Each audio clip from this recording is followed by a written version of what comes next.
nature en la mesurant.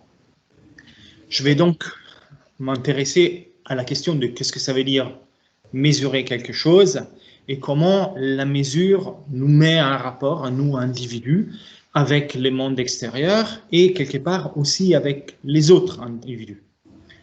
Si vous pensez un tout petit peu à qu'est-ce que ça veut dire mesurer un objet, vous allez probablement vous dire que mesurer, c'est associer des nombres à une qualité. Dehors, dans le monde, il y a des choses que nous appréhendons par nos sens et qui, en tant que qualité, sont sauvages et difficiles à comprendre, difficiles à utiliser, à exploiter, à partager avec les autres. Si on parvient à transformer ces qualités dans des quantités, à travers la mesure, bien évidemment, on arrive quelque part à créer un pont entre nous et la nature. Par exemple, si au lieu de dire qu'un objet est proche ou est loin, si au lieu de dire qu'il est grand ou petit, on est capable de dire qu'il est à 10 km et qu'il fait 30 mètres de haut, on a quelque chose de beaucoup plus simple à exploiter dans toutes les relations que nous allons entretenir avec d'autres individus. C'est donc à la fois une manière de objectiver le monde et créer un pont entre moi et la nature à travers la quantification des qualités, de mesurer, mais c'est aussi un partage intersubjectif de l'expérience qualitative. Une fois que j'ai réussi à coller des nombres, à coller une quantité sur une qualité, j'ai réussi quelque part à construire une manière de m'entendre et de me faire comprendre par les autres sur mon expérience qualitative. Et aujourd'hui, je vais tout particulièrement me concentrer sur 3 exemples de ce genre de mesures. Ces exemples seront la distance, la température et l'utilité. Vous voyez tout de suite que distance, température et utilité, ça ne relève pas du tout de même concept et quelque part, à distance, c'est moins abstrait que température, qui est moins abstrait qu'utilité. Et je pense que tout le monde sait comment on mesure des distances et des températures. C'est un peu plus étrange et un peu plus compliqué quand ça vient à la question de comment on mesure l'utilité. Eh bien, on va en parler. Pourquoi s'intéresser à la mesure et pourquoi s'intéresser à ces partages entre nous, la nature, les autres? Réfléchissez un tout petit peu. Moi, j'y pense, si j'y pense un moment et j'ai fait je me prends un petit peu de recul sur ma journée d'aujourd'hui. Aujourd'hui, je me suis réveillé à 7h moins le quart, j'ai pris mon petit déjeuner, une douche, je suis sorti de chez moi, je suis venu au travail, je suis arrivé à la fac, je me suis assis en face de mon ordinateur, j'ai commencé à travailler. Et chacun de ces gestes, chacune des activités que j'avais menées dans ma journée était associée à des formes, des mesures qui sont à la fois une manière, comme on l'a dit, de transformer des qualités en des quantités, mais qui sont aussi une manière de contrôler et régler et gérer la vie de tous les jours. Par exemple, au moment où je me suis réveillé, ce n'est pas au hasard, c'est qu'un réveil a sonné. Le réveil il a sonné parce qu'il mesure le passage du temps. C'est donc une mesure. Et tout de suite après, au moment où j'ai voulu prendre mon petit déjeuner, il était composé d'un mélange de céréales savamment construit pour être une bonne balance de fibres, sucre, vitamines et toute autre substance dont je pourrais avoir besoin pour un régime idéal. Là aussi, il y a une mesure. C'est la mesure faite par un nutritionniste, mais c'est toujours une mesure. Quand je suis sorti de chez moi, j'ai dû traverser des chemins et des passages piétons. Et les passages piétons sont réglés par un feu, qui doit aussi régler les passages des voitures et qui généralement a un feu intelligent. Il mesure le nombre de voitures qui attendent de pouvoir passer, il mesure aussi le nombre de piétons qui attendent de passer, il y a des caméras ou des balances qui mesurent le poids des voitures qui stationnent, et de cette manière, il est capable de choisir combien de temps faire attendre les uns et les autres, de sorte à éviter les embouteillages. Au moment où j'ai pris les transports en commun pour venir à la fac, j'ai passé un magnifique badge Navigo que voici dans une borne de la RATP. Et ça aussi, c'est une mesure. Il mesure le nombre de passages par jour dans chaque gare, de sorte à permettre à la RATP de connaître les besoins futurs ou d'estimer les besoins futurs en termes de passagers, des usagers. Je suis arrivé à la fac, je me suis assis en face de mon ordinateur et là-dedans, il n'y a que des instruments de mesure. Il y en a pour décider de la température de l'ordinateur qui enclenche la ventilation au cas où l'ordinateur devait surchauffer, par exemple. Il y a une montre dans mon ordinateur. Quelque part, tous les programmes qui tournent sur mon ordinateur sont aussi une forme de mesure. Donc, vous voyez que la mesure, elle sert, oui, à réglementer ma vie, mais aussi à gouverner quelque part.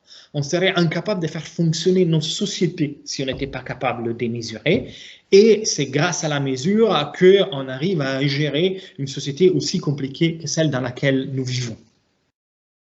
J'en viens maintenant à ma première mesure, et je vais donc faire un saut en arrière dans le temps, parce que je vais vous parler de la mesure de longueur et de comment on est passé des distances, les distances sont une expérience qualitative, aux longueurs. Les distances sont quelque part difficiles à comparer tant qu'elles ne sont qu'une qualité du monde. Quand j'étais étudiant au lycée, j'avais un camarade de classe qui était d'origine russe et à une occasion, on lui avait demandé où il habitait en Russie et il nous avait dit « J'habite pas loin de Moscou ».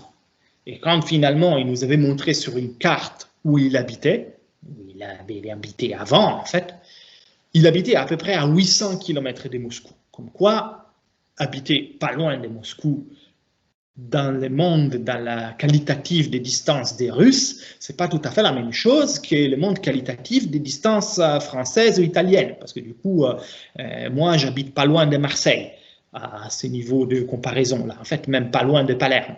Donc, vous voyez que les distances, tant que c'est une qualité, c'est difficile à comparer. Pour le comparer, il faut les rendre de quantité.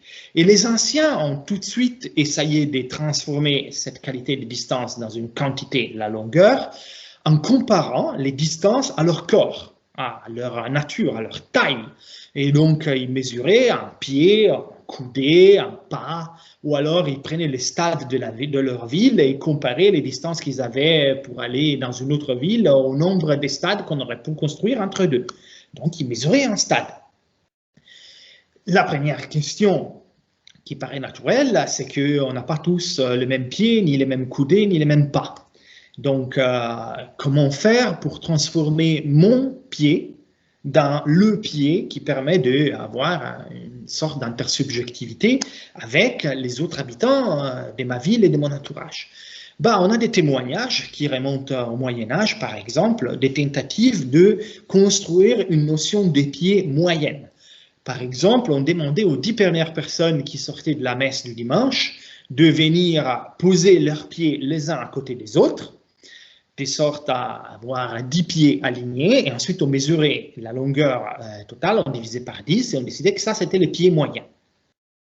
Ça permet d'avoir une première idée de qu'est-ce que ça pourrait être la construction de la notion de pied à la taille d'une communauté de personnes qui a besoin de partager des longueurs. Mais là aussi, bon, ok, d'accord, ça c'est déjà mieux qu'utiliser les pieds d'une personne quelconque et après avoir des problèmes de comparaison. Mais là aussi, c'est pas idéal. Et vous voyez par exemple qu'un des problèmes qui peut surgir, c'est que, ok, les pieds restent à peu près constants à travers notre âge adulte, notre pied ne change pas vraiment de longueur, mais les pas. Les pas, c'est une manière efficace de mesurer la distance parce que je marche, je compte mes pas et j'ai une idée de quelle est la distance à parcourir. Mais non seulement les pas des divers individus ne sont pas exactement identiques, mais les pas d'un même individu pourraient très bien ne pas être tous de la même longueur. Eh bien, ce problème a été résolu déjà dans l'ancienne Grèce en entraînant de personnes à marcher avec un pas régulier. Les Grecs avaient des marcheurs dont la profession était de parcourir la distance qui séparait diverses villes de l'ancienne Grèce à un pas qui était aussi régulier que possible, de sorte à avoir une mesure efficace des longueurs. Donc, c'est une tentative d'uniformer les corps et d'uniformer la façon de se comporter et d'uniformer les démarches du corps pour pouvoir obtenir des longueurs tout aussi comparables les unes les autres que possible. Même ça, en fait, ça ne suffit pas tout à fait pour les besoins de ces gens-là et ils inventent des instruments encore plus précis.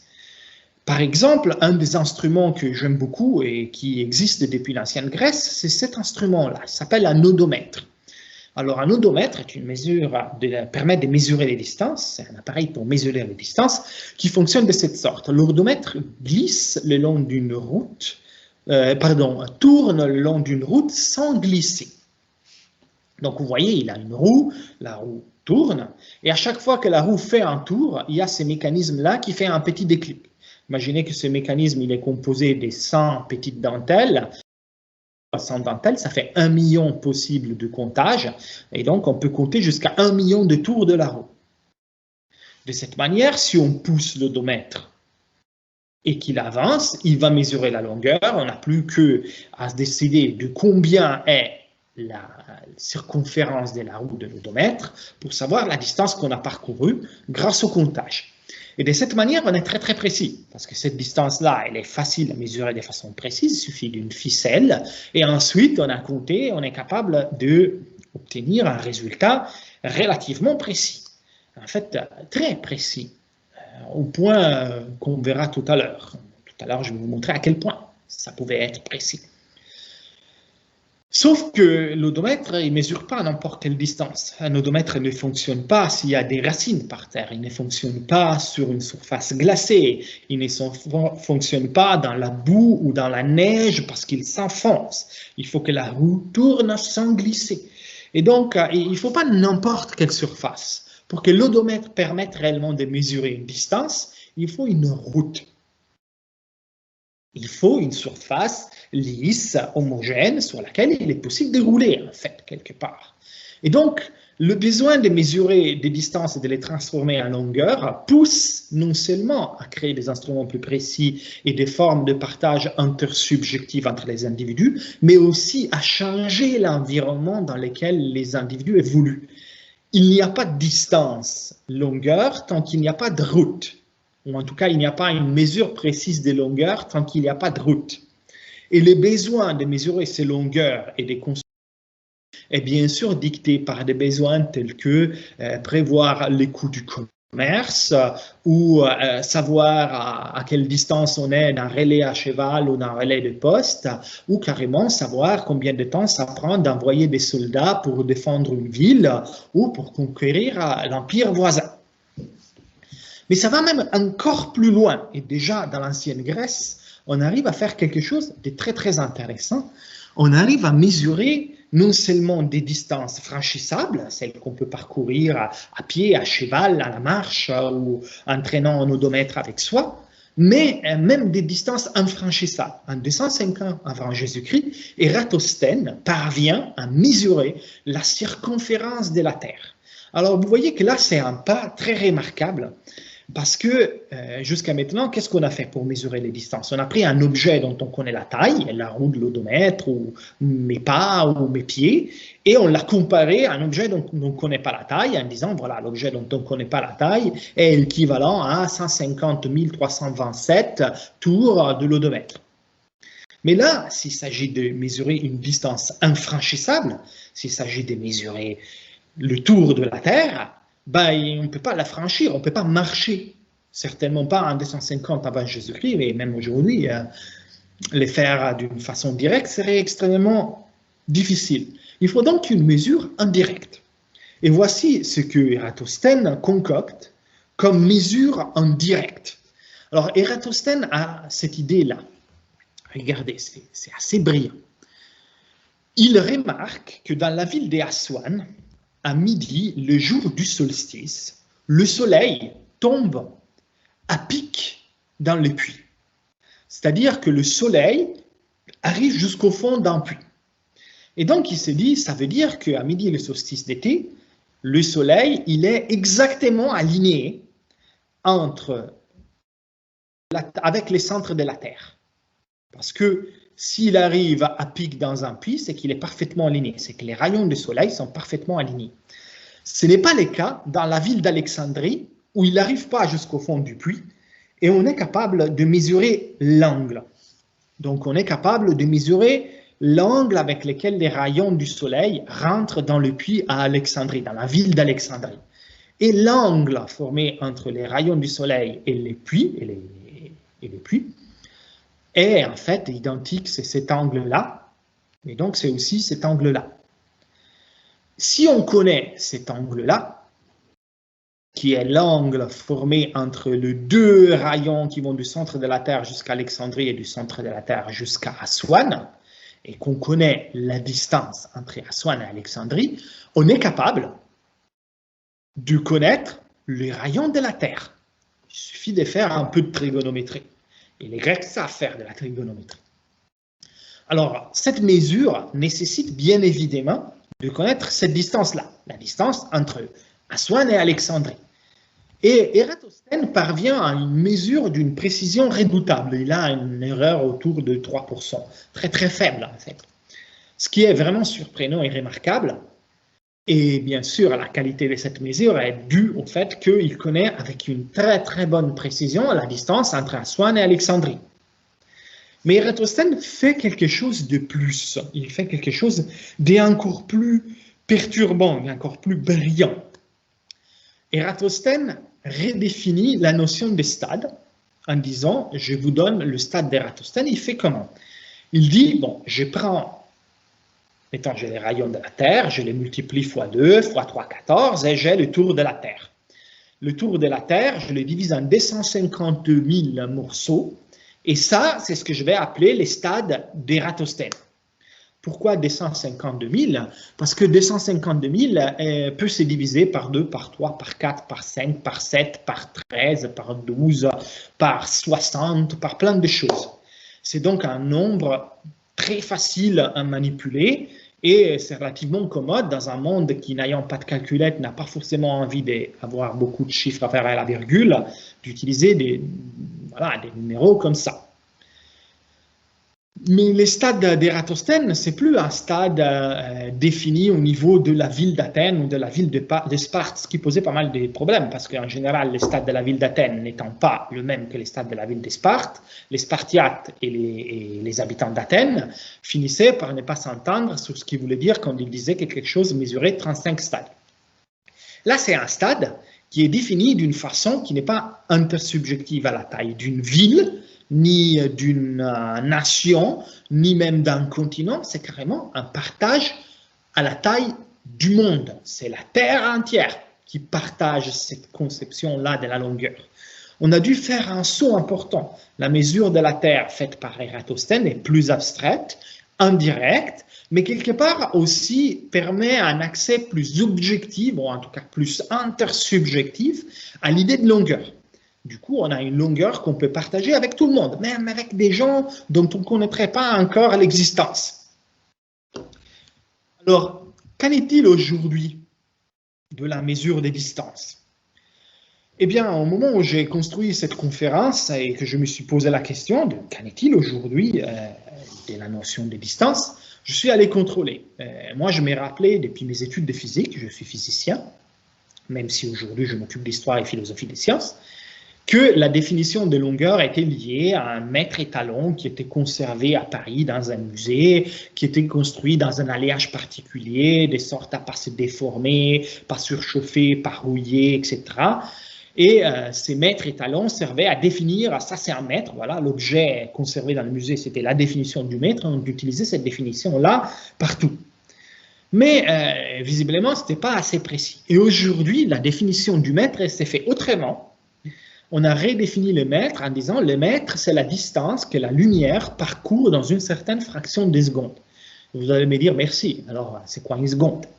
Eh bien, la définition des secondes, elle dépend d'un phénomène physique qui est lié au fait que les atomes de césium ont des électrons qui tournent autour et ces électrons font des sauts entre diverses orbites. Et lorsqu'ils font un saut, ça prend un temps très spécifique de sauter d'une orbite à l'autre. Donc, on a défini les secondes par rapport à une fraction de seconde et le temps que ça prend de faire ce saut d'orbite. Donc, le mètre, c'est le temps, c'est la distance que la lumière parcourt dans un temps qui est défini par rapport au saut des orbites de l'atome de césium. Waouh! Moi-même, physicien théoricien, quand je dois me rappeler de ça, des fois je me dis, oh, c'est compliqué toute cette histoire. Donc j'imagine que quelqu'un qui n'est pas un spécialiste des physiques ou d'histoire des sciences doit trouver ça extrêmement abstrait. Et pourtant, cette notion hyper abstraite du mètre a un avantage, elle est extrêmement précise. Et sans cette précision, vous allez avoir énormément de problèmes. Par exemple, le GPS qui se trouve là-dedans, si vous n'avez pas ces niveaux-là de précision, si vous n'êtes pas capable de mesurer les distances à ces niveaux de précision qui est vraiment impressionnant, bah, il dysfonctionne, il ne va pas marcher correctement. Parce qu'il faut une précision là, dans les types de calculs qu'on fait aujourd'hui. Aujourd'hui, on est capable de mesurer la distance entre la Terre et la Lune à quelques centimètres près. Et bah, pour avoir ce genre de précision-là, il faut une définition du mètre qui est extrêmement rigoureuse. Ok, je viens maintenant à une autre notion de mesure, qui est la mesure de la température. Alors, la mesure de la température, elle est un peu plus tardive que celle du mètre. Là, au lieu d'être dans l'ancienne Grèce, il faut en venir à 1600-1700 à peu près, pour les premières tentatives de faire des mesures fiables de la température. La première mesure que nous avons tous de la température, c'est une mesure très qualitative, chaud, froid, tiède, très chaud, très froid, etc. Mais nous savons aussi que cette mesure extrêmement qualitative de la température ne fonctionne pas très bien. Pourquoi elle ne fonctionne pas très bien? Ben, vous avez peut-être essayé cette expérience, si vous ne l'avez jamais faite, je vous conseille de la faire une fois. Préparez un bassin d'eau froide, un bassin d'eau chaude et un bassin d'eau tiède. Et vous mettez les mains dans le bassin froid et dans le bassin chaud, et ensuite vous les mettez les deux dans les bassins tièdes. Et vous allez remarquer que la main qui était au froid, elle aura chaud, et la main qui était au chaud, elle aura froid, alors qu'elles sont dans la même eau, donc à la même température. Ce qui suggère que notre perception du chaud et du froid n'est pas très bonne pour essayer de mesurer le chaud et le froid d'une façon précise. Mais on s'est vite rendu compte que les substances, et tout particulièrement les liquides, se dilatent en présence de la chaleur. Lorsqu'il fait plus chaud, les liquides occupent plus de place.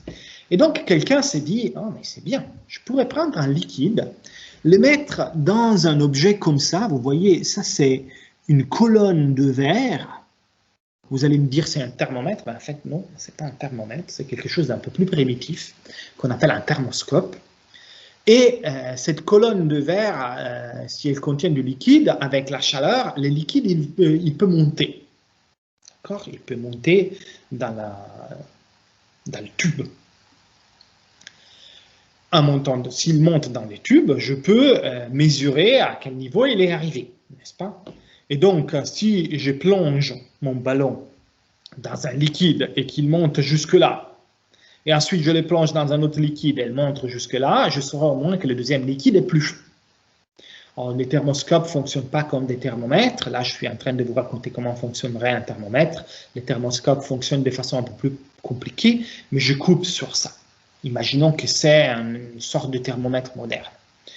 Ok, là, vous avez quelque chose qui vous permet de savoir qu'est-ce qui est plus chaud et qu'est-ce qui est plus froid et d'ordonner une série de substances de la plus froide à la plus chaude, tout simplement en se disant plus ça se dilate, plus on monte dans la colonne, plus c'est chaud. C'est bien, mais on aurait envie de quelque chose de plus. On aurait au moins envie de pouvoir dire non seulement ça c'est plus chaud, ça c'est plus froid, mais quelque part à quel point, de combien c'est plus chaud, c'est plus froid. Et donc, bon, là on est en train de faire déjà une mesure indirecte, bien évidemment, on mesure une longueur, la dilatation d'un tube, pour essayer d'avoir une température. Qu'est-ce qu'on peut faire? Eh bien, on peut commencer à se dire, regardez, c'est ça qu'ils ont fait en premier. Y a-t-il des phénomènes stables et fiables qui pourraient au moins permettre de fixer certaines températures de sorte à calibrer mon instrument? Et la première chose qu'on peut constater, c'est que par exemple, un bassin qui contient de l'eau et de la glace qui sont mélangés, il est à 0 degré, il est à une température fixe. qu'on peut définir comme étant 0 degré. Et ce qui est intéressant, c'est que tant qu'il y a un mélange d'eau de glace, ça reste à 0 degré. Je peux faire baisser de la glace à moins de 0, je peux faire monter de l'eau à plus que 0, mais tant que c'est un mélange d'eau et de glace bien mélangé, c'est 0 et ça ne bougera pas. Tant que la glace est en train de fondre, ça restera à 0. Et on peut constater ça tout simplement en mettant un de ces thermoscopes dans un bain d'eau et de glace et en voyant que la glace fond, la colonne ne monte pas. La même chose peut se faire avec de l'eau qui bout. Tant qu'il y a un mélange d'eau et de vapeur qui est en train de bouillir, bah, ça reste à une température constante. Et je peux décider que ça, c'est 100 degrés, par définition. Et donc, j'ai une manière, en prenant un bain d'eau et de glace et un bain d'eau bouillante, de fixer sur mon tube un niveau 0 et un niveau 100. Et là, vous pouvez vous dire, ah, c'est bien, c'est très bien. Alors, faisons une chose toute simple. 0, 100, j'ai fait 100 petits traits entre deux, comme je voulais là, il y a 50 petits traits. Donc, chacun des petits traits marque une distance de 2 degrés, et comme ça, j'aurai une mesure de 0 à 100 degrés.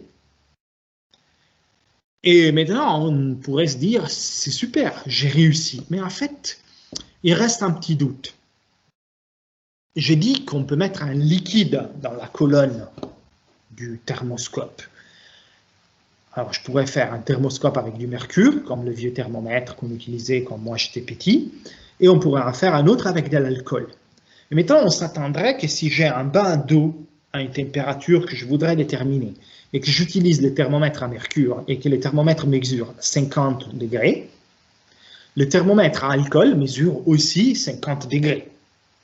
Ça paraît raisonnable de s'attendre à ça. Sauf que ce n'est pas le cas. Pourquoi ce n'est pas le cas? Parce que la vitesse à laquelle ça monte, elle n'est pas la même dans les deux colonnes. Et ça veut dire quelque part qu'avoir divisé en 100 petits traits réguliers était un choix aléatoire. Les traits ne sont pas redistribués de façon régulière. Et là, ça pose un problème. Comment faire pour alors définir qu'est-ce que c'est 50 degrés, qu'est-ce que c'est 60 degrés, et ainsi de suite? Ben, la solution qui a été trouvée, ben, ça a pris un certain temps, ça a pris même beaucoup de temps, ça a été de se dire, ok, arrêtons de faire des petits traits au hasard, on calibre le thermomètre de cette façon. On prend 1 kg d'eau qui est en train de déglacer, ça c'est par définition du 0 degré. 1 kg d'eau qui est en train de bouillir, ça c'est par définition 100 degrés. On les mélange rapidement, et ça c'est par définition 50 degrés. Donc je plonge mon thermomètre dedans, et je note là où je vois la colonne monter, et ça c'est 50 degrés. Et c'est peu importe que ce soit du mercure ou de l'alcool que j'ai mis dans ma colonne, c'est 50 degrés. Et ensuite, pour définir qu'est-ce que c'est des degrés, je vais prendre 1 kg d'eau qui bout, 9 kg d'eau qui sont en train de déglacer, et je vais les mélanger. Et ça, c'est par définition 10 degrés, et ainsi de suite. Et de cette manière, je peux calibrer mon thermomètre avec 100 degrés et avoir mes 100 degrés. C'est bien. Ça, c'est un vrai thermomètre. Et il permet une mesure de la température qui n'est plus seulement une gradation de chaud au froid, mais qui est en train de vraiment me dire, ça, c'est telle valeur de chaud et de froid.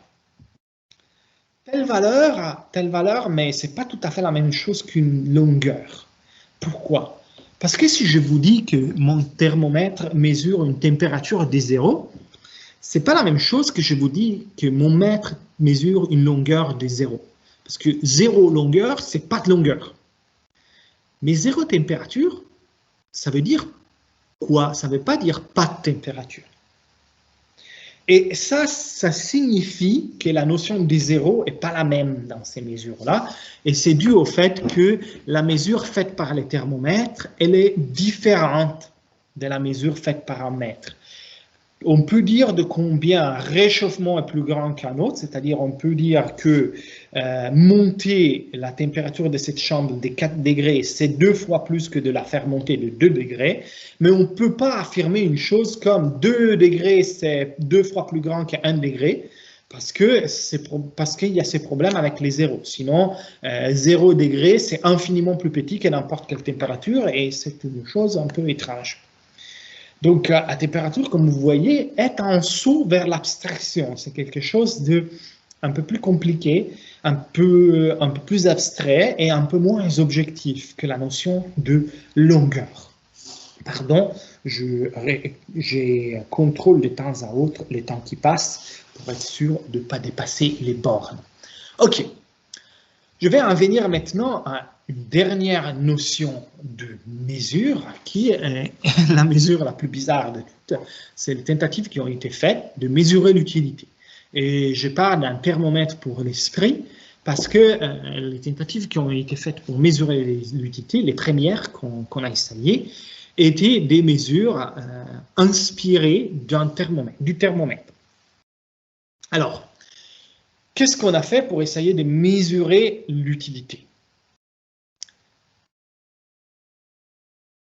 On a imaginé de pouvoir, ça date à peu près de la fin du 19e siècle, donc vous voyez que pour la longueur c'est à l'ancienne Grèce, pour les mesures de la température c'est l'âge moderne, là on est à l'âge contemporain.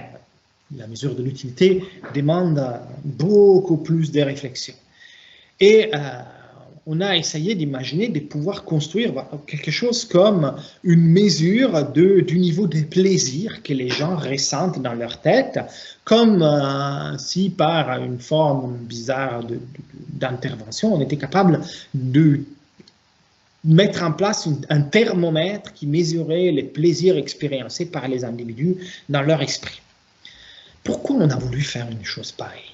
Eh bien, à l'époque, et Dworf, qui est la personne qui est la première à essayer de faire ce genre d'expérience, voulait décrire l'utilité dans le but de décrire comment fonctionnent les échanges de marchandises. Mais en fait, ce problème de mesurer l'utilité ou le plaisir ou le désir, c'est un peu ambigu comme notion, elle est là encore aujourd'hui en fait, et on s'en sert continuellement. Elle sert par exemple à comparer des restaurants. Quelque part, quand vous allez regarder les nombres de petites étoiles qui a été donné à un restaurant où vous aurez envie d'amener votre copain ou votre copine, bon, vous regardez les étoiles, quelque part vous êtes en train de regarder une moyenne sur le plaisir que d'autres individus ont eu à aller dans ce restaurant. C'est une sorte de mesure de l'utilité. Ça s'utilise pour prendre des décisions politiques. Ça, je vais vous en parler un tout petit peu plus tard. Mais pour imposer des impôts, pour décider de ce qui est juste ou injuste, on aurait envie de mesurer l'utilité. Par exemple, si j'étais capable de mesurer l'utilité que les individus dans certains pays ont par rapport à la construction d'un pont, je pourrais avoir une bonne manière de décider si ça vaut la peine ou pas de construire ces ponts. Et ainsi de suite pour les impôts, ou tout simplement pour ce qui est bon et pas bon. Il y a une intuition importante qui siège à la base de cet espoir de pouvoir faire une telle mesure qui paraît un peu farfelue tout de même. Et c'est l'intuition suivante. L'utilité augmente avec la quantité de biens qu'on consomme. C'est-à-dire, on est à peu près tous d'accord pour affirmer que si je reçois 3 pommes, c'est mieux que si j'en reçois 2, en tout cas un peu mieux. Si je reçois 2 pommes, c'est mieux que si j'en reçois 1. C'est plus facile si au lieu que prendre des pommes, on pense à de l'argent et on se dit quelque part, si j'ai 1000 €, c'est mieux que si j'en ai 500, et si j'en ai 500, c'est mieux que si j'en ai 10. Donc, le plaisir que j'ai à obtenir une marchandise augmente avec la quantité des marchandises. Peut-être qu'à un moment donné, il y a un plafond et que si j'ai trop, ça ne me sert plus à rien, mais jusqu'à ce plafond, le plaisir ou l'utilité que j'ai à obtenir de la marchandise augmente. Bien, mais aussi, et ça c'est une intuition puissante, ce plaisir augmente de plus en plus lentement. C'est-à-dire que entre avoir 2 pommes et avoir 3 pommes, mon plaisir augmente, mais il augmente moins qu'entre la première et pas de pomme du tout. Donc la première pomme que je reçois, quelque part, me donne plus de plaisir que la 5e pomme que je reçois. Et ça, c'est quelque part un point commun que les marchandises ont avec d'autres expériences de plaisir ou de sensation tout court. Parce que si au lieu que les niveaux d'utilité et la quantité d'un bien, sur ce graphique où vous voyez une courbe qui augmente de plus en plus lentement, je mettais le niveau sonore et la sensation auditive, j'aurais le même graphique. Les niveaux sonores qui augmentent, si vous entendez un petit bruit dans le silence absolu, et que ce petit bruit continue de doubler en intensité, comme ça, à un moment donné, si vous passez des 100 décibels à 110 décibels, le niveau des sensations sonores que vous ressentez est presque plus rien. Vous entendez presque plus la différence. Alors qu'entre 0 et 10, wow, c'est très fort. La sensation elle change de beaucoup. Et donc, quelque part, c'est aussi un rapport entre une quantité, une intensité de stimulation et un niveau de sensation. Et si on pense que quelque part, l'utilité ou le plaisir, c'est la sensation associée à la consommation d'un bien, donc voilà, un stimuli, c'est la quantité de bien, et la sensation, c'est l'utilité ressentie, on peut se dire qu'au fond, l'utilité n'est rien d'autre qu'une sensation comme toutes les autres, qui augmente de plus en plus avec la stimulation qu'on reçoit, mais de plus en plus lentement. Bien sûr, l'utilité est subjective. Mon utilité, ce n'est pas l'utilité d'un autre individu. Mais cette propriété que l'utilité augmente de plus en plus lentement, elle est apparemment commune à tous les individus. Et donc, ça pourrait donner des intuitions sur comment répartir cette notion d'utilité. Alors, une première intuition que vous pouvez avoir à partir de cette image-là, c'est dire, c'est bien. Voyez, là, par exemple, c'est l'augmentation d'utilité de cette dernière tranche de biens. Elle est beaucoup plus petite que l'augmentation d'utilité de la première tranche de biens qui est là, n'est-ce pas? Donc, imaginez que les biens, c'est de l'argent, et donc que là, c'est de l'argent que je reçois entre 10 000 et 1 million d'euros, et là, c'est les premiers 10 000 euros que j'ai reçus. Quelque part, si j'enlève les derniers euros d'un riche pour les donner à plein de pauvres, la utilité que j'ai enlevée aux riches pourrait avoir l'intuition qu'elle est moins importante que l'utilité qu'obtient le pauvre. Surtout qu'avec ce que je peux enlever aux riches, je peux donner plein de petites unités ici initiales aux pauvres, et donc des gros gains d'utilité pour des petites quantités de biens, alors que je peux enlever une grosse quantité de biens aux riches en leur enlevant de petits gains d'utilité. Ça semblerait être un argument fort pour la répartition, en fait pour une répartition aussi homogène que possible de la richesse. Sauf que ma courbe d'utilité et votre courbe d'utilité ne sont pas comparables. Je sais qu'elles sont toutes cette forme, mais peut-être que la courbe d'utilité des pauvres, elle est là. Elle augmente aussi de plus en plus lentement, mais elle est toute basse. Et que celle des riches, elle est là. Elle augmente aussi de plus en plus lentement, mais elle est tout en haut. J'en sais rien, j'ai aucun moyen de savoir comment sont faites les courbes d'utilité des individus. Et donc, priver une personne pour donner à une autre est un argument qui ne demande pas seulement de savoir comment se comporte notre perception, mais vraiment de comparer les utilités des uns avec les utilités des autres. Tous les débats sur la taxation, tous les débats sur la répartition des biens et donc sur l'utilité ressentie passent par des problèmes de ce genre. Et comment bypasser, comment éviter ce genre de problème? Comment comparer les individus? Il y a eu plein d'idées sur comment comparer les individus. Une des plus fascinantes que j'ai vues très récemment vient des neurosciences. Il y a maintenant des gens qui ont vraiment essayé d'émettre, pas un thermomètre, mais une machine connectée à l'esprit au cerveau des gens, qui mesure l'activité cérébrale, on leur montre des marchandises, on leur demande laquelle vous aimeriez bien acheter, et puis on mesure l'activité de leur cerveau, Et on est capable de savoir que le cerveau de telle personne, quand il voit un habit d'une marque qui lui plaît, bouge de 3 millivolts et l'autre seulement de 2 millivolts, etc. Et de faire une comparaison dans ces termes-là. Sauf que de nouveau, on ne sait pas comment transformer l'activité neurale dans un plaisir. Le fait que l'activité neurale soit plus intense me dit que le plaisir est peut-être plus intense. Mais de combien?